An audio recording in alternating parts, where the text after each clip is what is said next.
علی پاک نے فرمایا ہے ویسے غصہ تمہیں نہیں آئے جہاں اسلام کی بات آئے، فرمایا وہاں جس کا خون ٹھنڈا رہ گیا۔ حضرت علی نے فرمایا وہ بندہ اصلاً بغیرت ہے، غیرت والا وہ ہے۔ جب اسلام کی بات آئے تو وہ بس بھائی سب رشتے ختم، اسلام کا رشتہ ختم نہیں ہوتا، اسلام کا رشتہ مضبوط ہے۔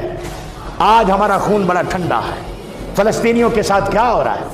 ہم خاموش ہیں، ہمارے حکام بالا خاموش ہیں، بیان آتا ہے ہم تو اقوام متحدہ کو فالو کریں گے۔ میں نے کہا کر آج اقوام متحدہ کو خوش، اور مرنے کے بعد پھر رسول اللہ کا سامنا تو کس منہ سے کرے گا؟